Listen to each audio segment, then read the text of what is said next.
바라보면서 세 종류의 사람들로 그렇게 분류를 했습니다. 첫 번째는 유대인이고, 두 번째는 헬라인이고, 그리고 세 번째는 구원받은 하나님의 자녀, 그렇게 세 종류의 사람들로 분류를 했습니다. 그러면서 유대인들은 표적을 구하고 헬라인들은 지혜를 찾으나 우리는 십자가에 못 박힌 그리스도를 전하니 이것이 유대인들에게는 거리끼는 것이고 헬라인에게는 미련한 것이로되 오직 부르심을 받은 자들에게는, 다시 말하면 구원받은 하나님의 자녀에게는 그리스도가 하나님의 능력이 되고 하나님의 지혜가 된다라고 증거하고 있습니다. 사랑하는 여러분, 여러분들이 지금 이 시대를 살아가는데 지금도 똑같이 마찬가지로 어떤 사람은 유대인처럼 신앙생활하는 사람이 있고 어떤 사람은 헬라인처럼 신앙생활하는 사람들이 있고 또 어떤 사람은 정말 하나님의 능력, 하나님의 지혜를 가지고 그리스도 안에서 부르심을 받은 자로 그렇게 살아가는 사람이 있다는 것을 여러분이 아시기를 바랍니다. 그럼 우리는 어떤 신앙생활을 해야 되겠습니까? 어떤 교회가 되어야겠습니까? 유대인과 같은 그런 중심이 아니라 헬라인과 같은 그런 중심이 아니라 오직 부르심을 받은 자로서 하나님이 기뻐하시는 교회가 되고 성도가 되어야 하는 줄을 믿으시기 바랍니다.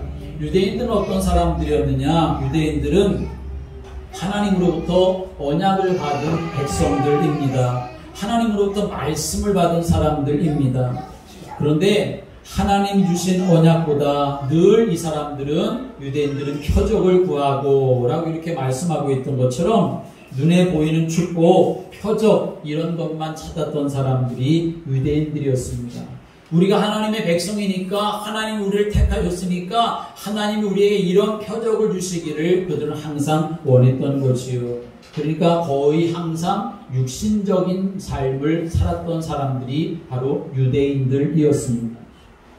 유대인뿐만 아니라 지금도 교회 안에서 신앙생활하면서 복음의 참된 의미는 모르고 계속 육신적인 표적만 구하는 신앙생활하는 사람들 많습니다. 그래서 나 예수 믿어서 복 받았어, 저 사람 예수 믿어서 복 받았대, 그렇게 말하는 경우가 많이 있지요. 그런데 그 복이 대부분 어떤 것입니까? 뭐 부자가 됐다든지 성공을 했다든지 뭐 높은 자리에 올라갔다든지 대부분 그런 의미로 말하는 경우가 참 많이 있습니다. 그러나 그런 것도 다 좋은 것이지만 하나님이 보실 때 그것은 정확한 것이 아닌 것이지요. 예수 믿고 복받았다 라고 하는 말이 그런 거라고 하면 예수 믿고 예수님 때문에 정말 이 땅에서 순교를 당하고 어려움과 고난을 당한 사람들은 어떻게 되는 것입니까? 그 사람들은 복이 없는 것입니까? 그럴 수가 없는 것이지요. 유대인들이 그 당시에 보고 싶어 했었던 최고의 표적은 자기들이 로마로부터 해방되기를 바라는 것이었습니다. 예수님이 지금 활동하는 것을 보니까 예수님의 능력이 정말 대단해 보였기 때문에 저분을 우리가 왕으로 삼으면 저분은 우리를 로마로부터 해방시켜줄 표적, 그런 기적을 나타낼 분이야 라고 하는 기대가 유대인들에게 있었던 거죠. 가시는 곳마다 병든 자를 고치시기도 하고 죽은 자를 살리시기도 하고 귀신을 내어 쫓으시기도 하는 그런 모습을 유대인들이 보니까 충분히 저분이라면 표적을 우리에게 보여주실 수 있는 분이다, 그렇게 마음에 믿었던 것이요. 그런데 예수님이 자기들이 예수님을 붙잡아다가 왕을 삼으려고 하는데도 예수님이 뿌리치고 도망가실 정도가 되니까 자기들이 원하는 표적을 예수님이 안 보여주시는 것 같으니까 결국 이 유대인들은 예수님을 어떻게 여깁니까? 거리끼는 것으로 여겼다, 그렇게 말씀을 하고 있습니다. 마땅치 않게 여겼다는 거지요. 우리를 걸려 넘어지게 하는 자로 여겼다는 것입니다. 그래서 결국 어떻게 합니까? 예수님을 십자가에 못 박아 죽게 하는 일을 하게 되었던 거지요. 표적만 구하는 신앙생활은 자기가 원하는 것을 얻지 못하게 되면 결국은 등 돌리는 그런 모습을 갖게 되는 것이지요. 헬라인들은 또 어떻습니까? 헬라인들은 지식을 찾는다. 그렇게 사도 바울이 말을 했습니다. 헬라인들은 한마디로 말하면 저 예수를 아주 어리석게 그렇게 보았다는 말입니다. 헬라인들은 그 당시에 최고의 지식인들이었습니다. 그리스 헬라의 문화가 서양 문명의 발상지라고 그렇게 말할 정도로 그 당시에 그리스 헬라의 문화라고 하는 것은 최고의 지식이었다라고 하는 것이죠. 모든 사상, 모든 철학의 시초가 바로 그리스 헬라의 철학에서 나왔다고 말할 수 있습니다. 그러니 그들이 가진 지혜와 지식에 대해서 얼마나 자부심이 많았겠습니까? 그런데 그들에게 과학과 이론을 초월한 복음의 능력 예수님이 선포할 때 사람들은 예수님의 그 말씀 대단하게 여기지를 않았던 것이요. 사람의 지식과 철학으로는 이해할 수 없는 하늘의 비밀을 예수님이 말씀하시니까 이 헬라 사람들은 그것에 대해서 관심이 별로 없었던 것입니다. 그러나 하나님께서 진짜 원하는 것이 여러분 무엇이겠습니까?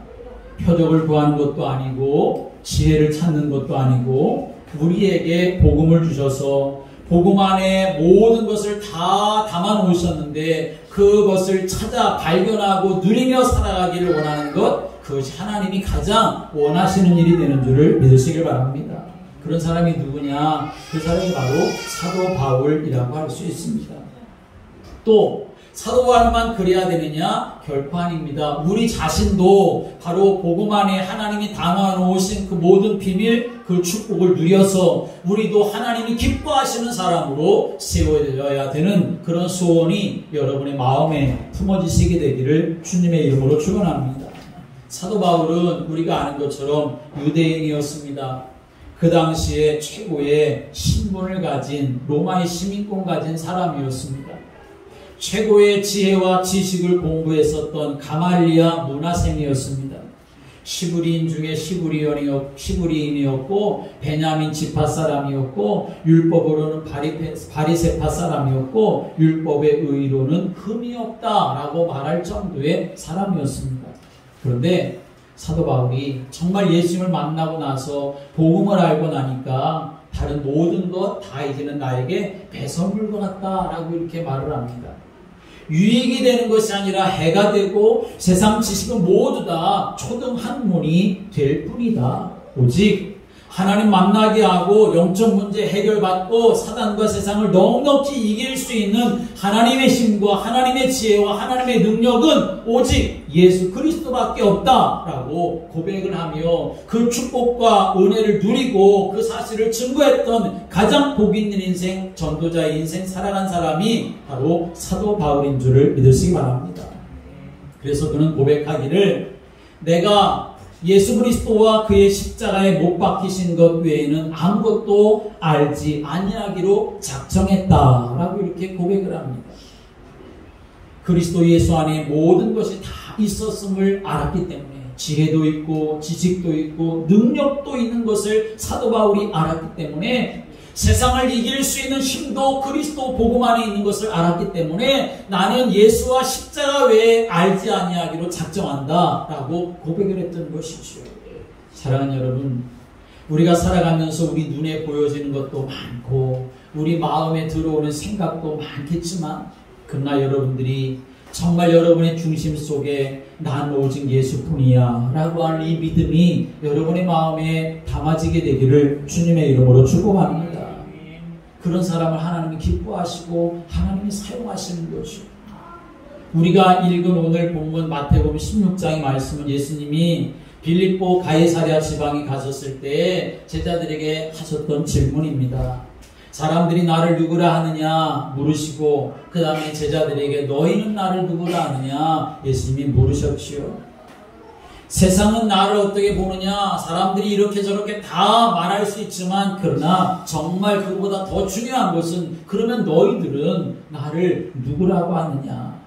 세상의 눈으로 세상이 말하는 것으로 나를 바라보지 말고 정말 너희들은 나를 누구라고 하느냐, 너희들은 나를 어떻게 믿느냐, 예수님이 그것을 질문하고 계시는 것입니다.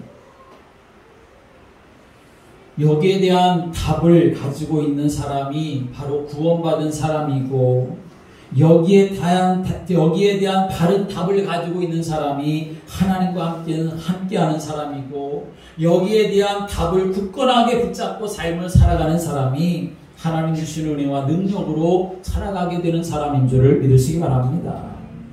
그래서 이 질문에 대한 답을 가지고 있어야 합니다. 너희는 나를 누구라 하느냐? 예수님이 질문하셨을 때 그 정확한 답은 무엇입니까? 주는 그리스도시요 살아계신 하나님의 아들이십니다 라고 하는 것입니다.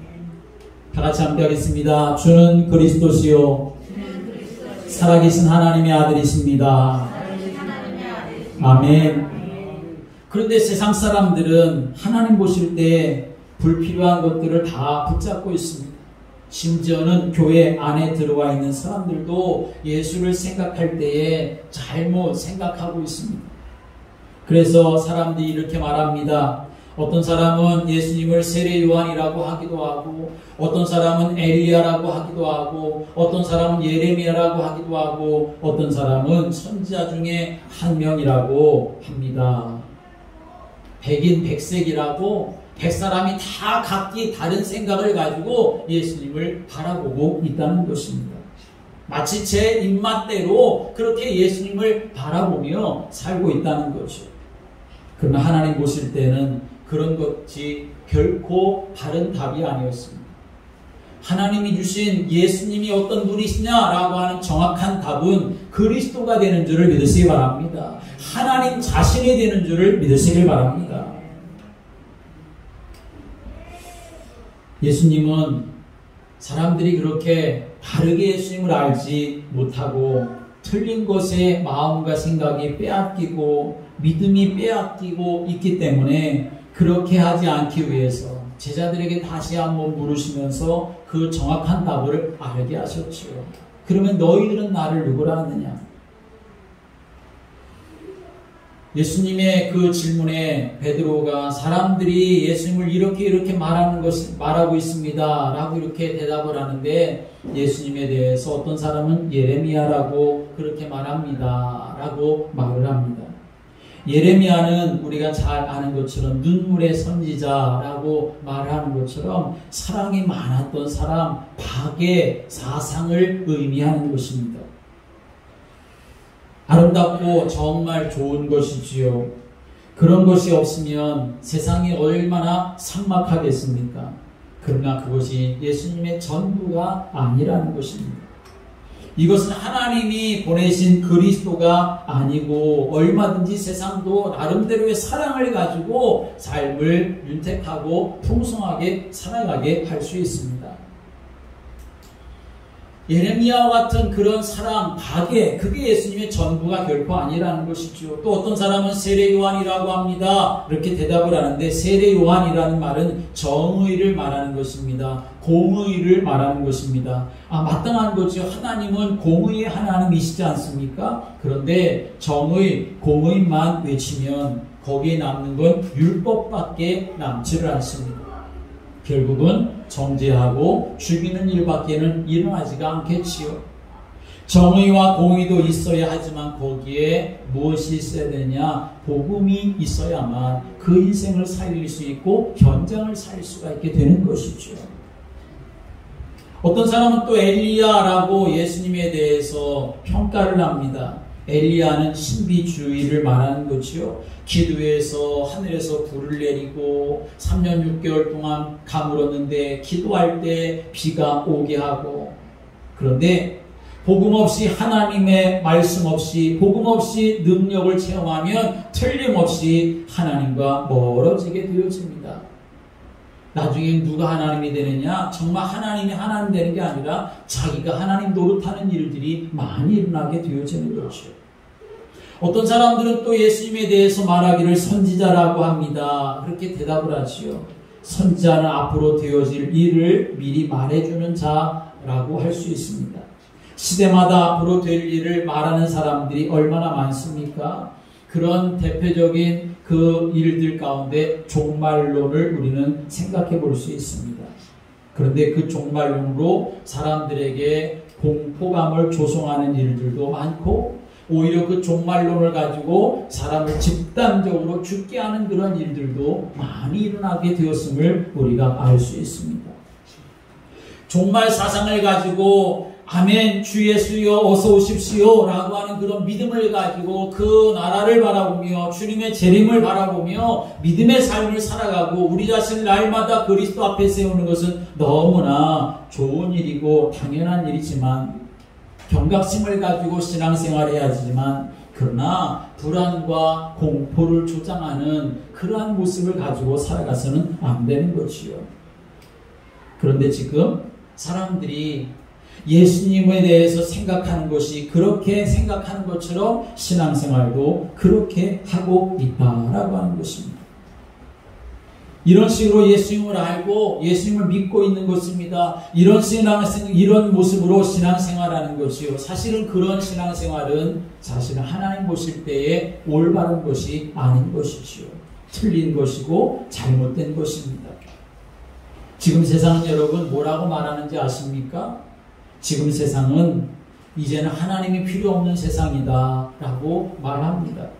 왜냐하면 옛날에는 신만이 할 수 있었다고 믿었던 일들을 지금은 사람들이 다 할 수가 있기 때문에 과학이 다 할 수가 있다고 믿고 있기 때문에 이제는 하나님 필요 없어, 신 필요 없어, 우리가 신이야, 사람이 신이야 라고 주장하는 그런 시대가 되었습니다.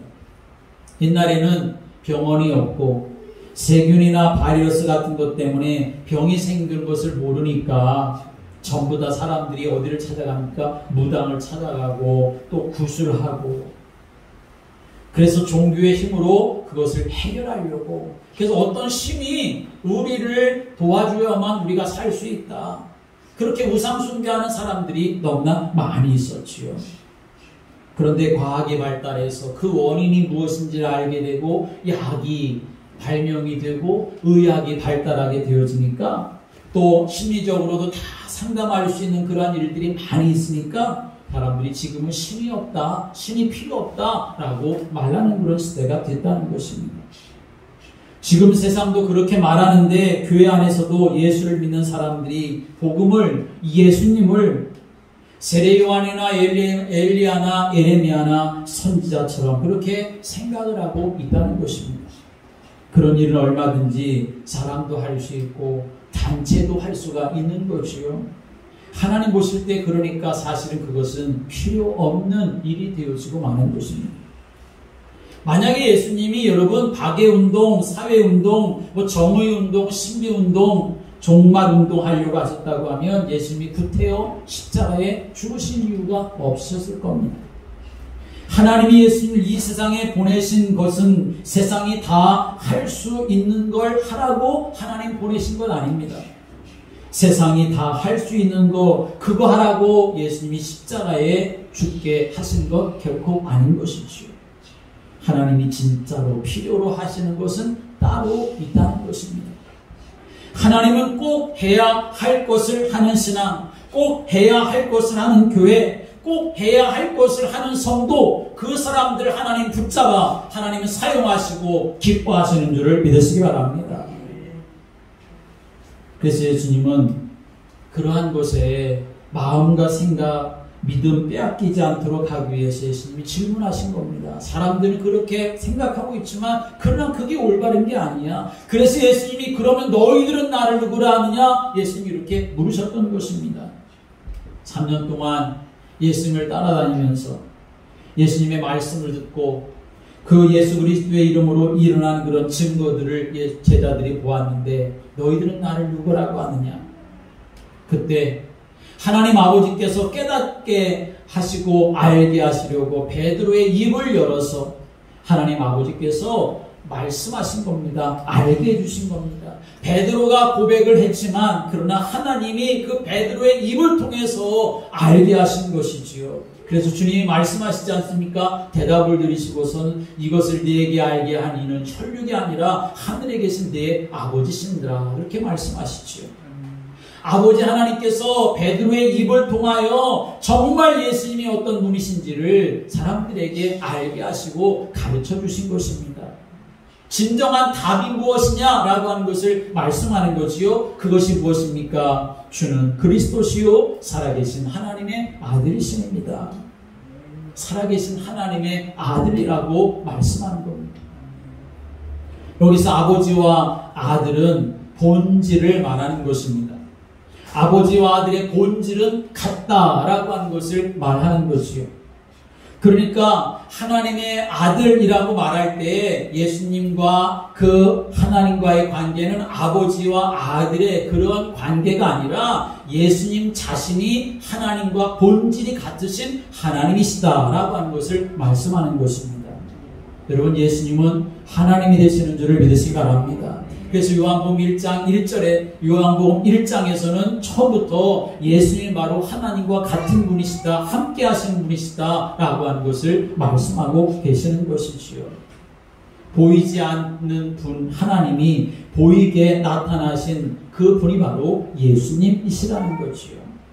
그런데 그 말하기 전에 주는 그리스도시요 라고 이렇게 증거하고 있습니다. 예수님은 그리스도라는 것입니다. 그래서 하나님 보실 때 가장 필요한 교회는 어떤 교회냐? 그리스도를 붙잡는 교회. 가장 정말 하나님이 기뻐하는 성도는 그리스도를 붙잡는 성도, 하나님이 기뻐하시는 줄을 믿으시기 바랍니다. 그리스도의 비밀을 아는 교회, 그리스도의 비밀을 붙잡는 성도가 이 시대에 가장 하나님이 필요로 하시고 원하시는 것이다 라고 하는 것입니다.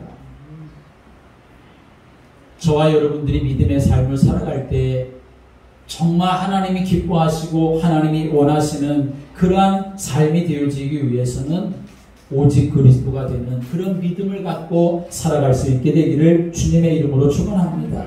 왜냐하면 모든 인생들에게는 그리스도가 필요하기 때문에 그렇습니다. 다시 말하면 하나님 만나지 않으면 인생에는 참된 행복이 없습니다. 이 행복은 단순히 육신적인 복이 아니라 하나님 주시는 생명을 가져야 하는 것이지요. 처음에 하나님이 우리에게 생명을 주셔서 생육하고 번성하고 충만하고 정복하고 다스려라 그렇게 하셨지요. 그런데 아담과 하와가 하나님의 말씀을 떠나서 결국은 하나님을 떠나게 됐고 하나님의 생명이 그 안에서 다 죽어버려서 하나님 없이 육신만 남아있는 인생이 되고 말았습니다. 그래서 노아 시대에 사람들이 그저 먹고 마시고 시집가고 장가가는 것처럼 보였지만 그러나 사실은 그들이 생각하는 것, 그들이 항상 계획하는 것 전부 다 악했다 그렇게 말씀하고 있는 것이지요. 영적으로 하나님의 생명이 없으니까 하나님의 마음이 그 영혼 속에 담겨져 있지 않게 되어지니까 죽어있는 자가 되어지니까 누가 그 인생과 영혼의 주인 노릇하느냐? 악한 사단이, 마귀가 그 하나님을 떠나 있는 영혼의 주인 노릇하게 되어지는 거지요. 그래서 죽이고 멸망시키려고 우리 인생을 완전히 실패시키려고 역사하는 것, 그게 바로 사단의 존재입니다. 그런데 이 사탄을 꺾을 수 있는 길, 이 사탄을 이길 수 있는 유일한 길을 하나님 우리에게 주셨다는 것입니다. 하나님의 아들이 나타나신 것은 마귀의 일을 멸하려 하심이라 이렇게 말씀했습니다.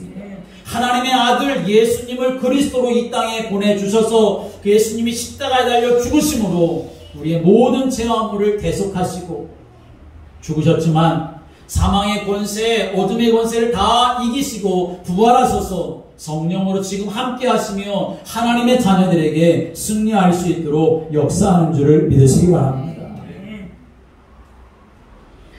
이 세상 가운데 구원자 그리스도가 필요하지 않은 사람은 아무도 없습니다.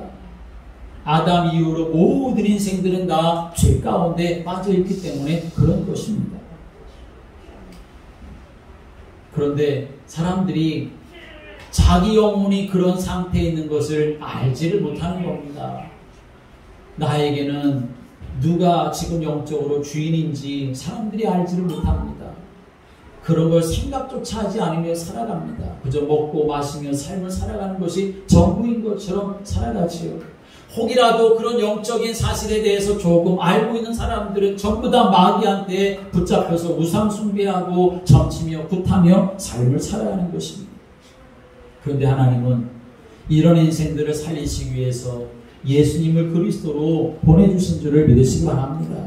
그런데 사람들이 그것을 모르지 않습니까? 그렇기 때문에 하나님이 교회에 무엇을 담아주셨느냐? 이 복음 그리스도를 담아주신 것이고 성도들의 마음에 그 그리스도의 비밀을 담아주신 것입니다. 왜 담아주셨겠습니까? 지금도 알지 못하며 방황하는 인생들에게, 하나님을 떠나 있는 인생들에게, 하나님을 모르고 종노릇하고 마귀에게 종노릇하는 인생들에게 바로 그들에게 영적인 비밀을 바로 알려서 하나님의 자녀로 살아가고 승리하는 사람으로 살아가고 천국 백성으로 살아가도록 하기 위해서 교회를 세우셨고 우리들을 불러주신 줄을 믿으시기 바랍니다.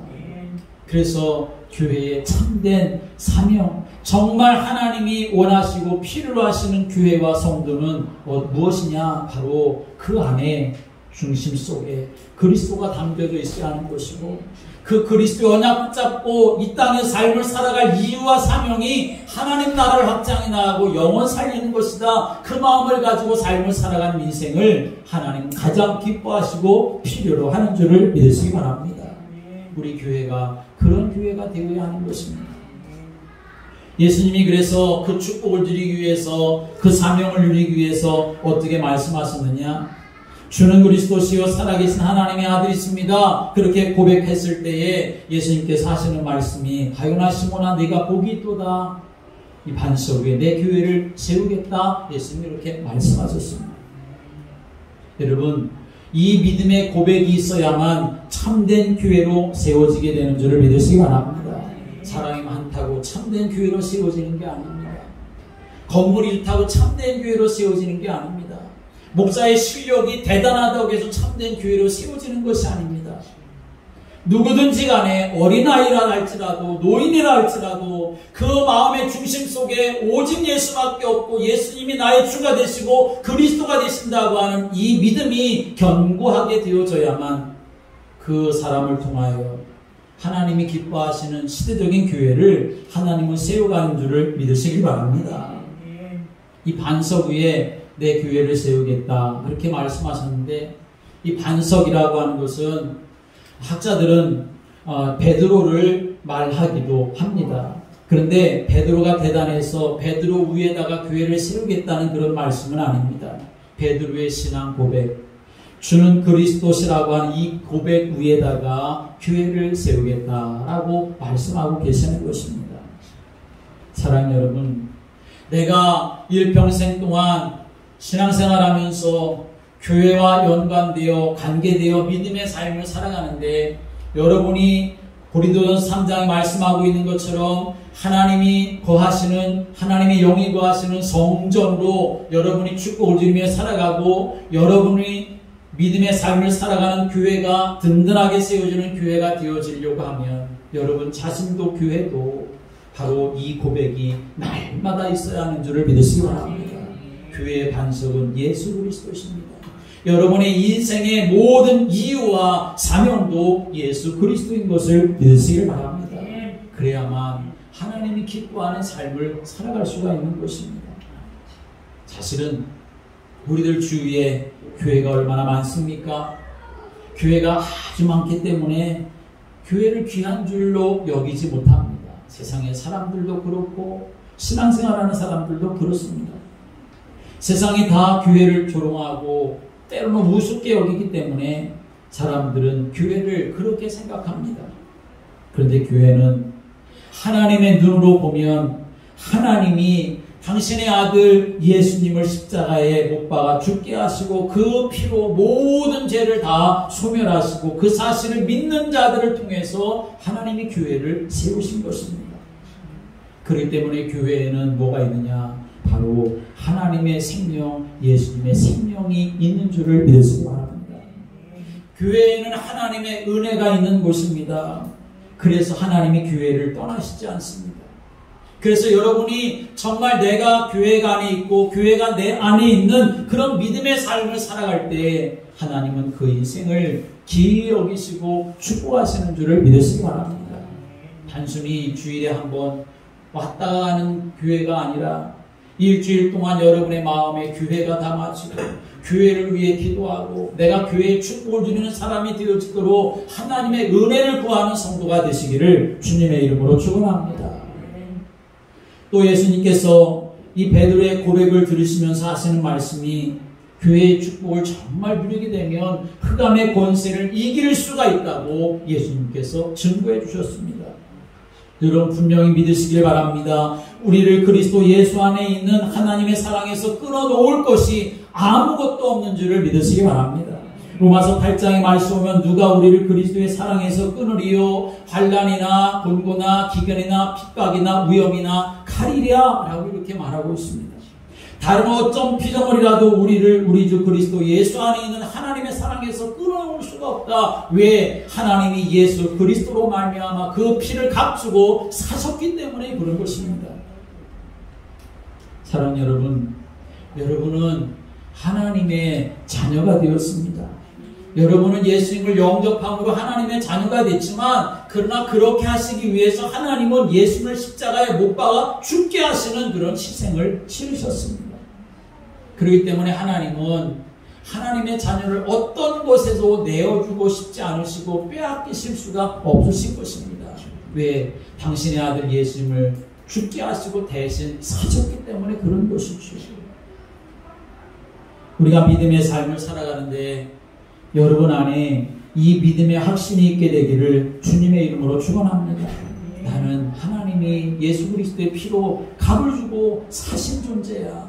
절대로 하나님 나를 다른 어떤 것에도 빼앗기지 아니하도록 나를 붙들고 계신다고 하는 이 믿음을 가지시기를 주님의 이름으로 축복합니다. 예수님이 그리스도가 되셔서 내 인생의 모든 문제를 다 해결하시고 지금도 성령으로 역사하시는 이 믿음의 확신을 가지고 주와 동행하는 그러한 성도가 되어져야만 우리는 하나님이 주신 은혜와 능력을 풍성히 누리며 살아갈 수 있습니다. 저는 교회를 위해서 기도할 때 기도하는 내용이 주보에 있는 공동 기도 제목 가지고 기도를 합니다. 그리고 깊은 기도의 내용이 뭐냐 하면 오늘 이 마태복음 16장의 말씀의 내용입니다. 하나님 우리 교회가 우리 모든 성도들이 그리스도 위에 반석 위에 세워지게 해 주옵소서. 음부의 권세가 틈타지 못하게 복음의 능력으로 이길 수 있도록 성령의 충만함을 주옵소서. 천국 열쇠의 축복을 누리도록 하나님 역사해 주옵소서. 그게 또 기도의 제목입니다. 여러분 천국 열쇠가 무엇입니까? 하늘과 땅의 모든 응답을 누릴 영적인 권세가 천국 열쇠인 줄을 믿으시기 바랍니다. 여러분에게 주셨다는 것입니다. 하늘에서 땅에서 매면 하늘에서도 매일 것이고 땅에서 풀면 하늘에서도 풀리리라 그렇게 말씀하셨습니다. 여러분의 기도 바로 여러분의 기도가 천국 열쇠가 되는 줄을 믿으시기 바랍니다. 그 기도를 사용하는 그러한 성도가 돼서 이 시대에 나를 통해 하나님 나라가 확장되어지고 하나님이 기뻐하시는 생명의 역사가 일어나기를 소원하며 기도하는 또 그 응답을 누려가는 복된 성도들 되시기를 주님의 이름으로 축복합니다. 기도드리겠습니다. 하나님 아버지, 이 세상에 많은 교회들이 있습니다. 주님, 우리 교회가 그 많은 교회들 중에 그저 하나의 교회가 되지 아니하고 하나님이 가장 기뻐하는 교회가 되게 하여 주옵소서. 모든 성도들이 정말 오직 예수가 되는 성도들 되게 하여 주옵소서. 그리스도의 언약 붙잡고 믿음의 길을 걸어가 이 시대에 하나님의 살아계심을 증거하고 하나님 나라를 확장해 나아갈 그리스도의 비밀을 붙잡고 살아가는 성도들 되게 하여 주옵소서.